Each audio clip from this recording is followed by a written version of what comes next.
Jaime Steel, president of Steel Aviation. What does it take right now for someone who's looking to buy or sell an airplane? Are there some common mistakes that people make? I think the biggest common mistake that somebody makes is they don't hire a professional to help them with the buy side of the transaction. They actually just go into it alone, and it's kind of like buying a home. You wouldn't necessarily do that without a real estate agent, so why do it without somebody to represent you on the plane side? You know, I think it's very important that people do find professional representation when they're buying a plane. Why is that? What are some of the things that you know to look for that a person that is buying an airplane on their own does not? It's simple things like title searches, mechanical aspects, actual buying and selling numbers are very tough to find if you're not doing this on a daily basis. You don't want to overpay for something. You want to know exactly what you're getting equipment-wise, and for young pilots, especially with the technologically advanced planes, one piece of equipment can make a $20,000 difference. So you want to make sure that you understand exactly what you are buying or what you're not getting. In this difficult economy, what are you seeing as moving best? What are you selling the most of? I sell a lot of Cirrus planes. Overall value in those planes is just tremendous. I mean, you're getting a ton of avionics, you're getting a lot of safety features in the parachute, and overall, market-wise, they're just a really good value. You can find a decent SR22 right now with a glass panel somewhere between $175 to $180. Talk on the seller's side of the coin just a little bit. What are some of the things that folks need to know when they want to go and sell their airplane? When you want to sell your plane, again, getting that professional representation I feel is very important. Knowing what the market is doing, knowing when the market's going to do it is really, really key to getting top dollar out of your airplane.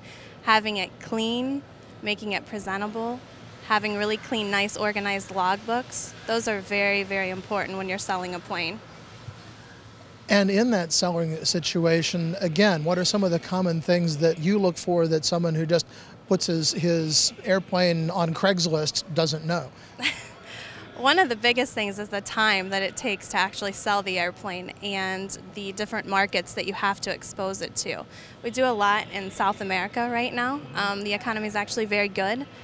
People are buying airplanes, but having the knowledge to get the airplanes into South America is it's difficult if you're not doing it on a daily basis. So exposing it to different countries also is very important to getting top dollar out of your plane. Are you seeing a lot more buyers or sellers right now?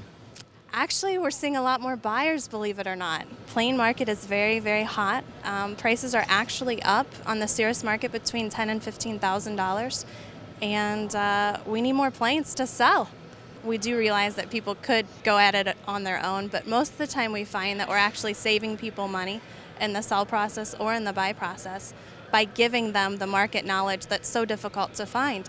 It's not like an MLS system in real estate where it's very easy to access how much planes have sold for. So we have that information, can provide it to clients, and I think it makes it very, very valuable to clients. So a lot of times we'll say we're not actually costing you money, we're saving you money, and that's generally what we're finding.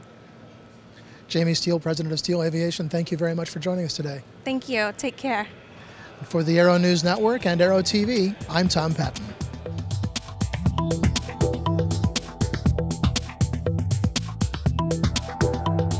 Aero-TV is brought to you by... The beauty of the Release 9 system architecture is that you have two fully redundant integrated flight displays. Each has access to all the systems and data.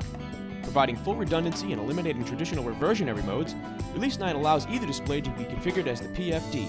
Now your failure modes are much more manageable because you can continue to fly with the same familiar display symbology without the need to relearn composite modes you don't typically fly with.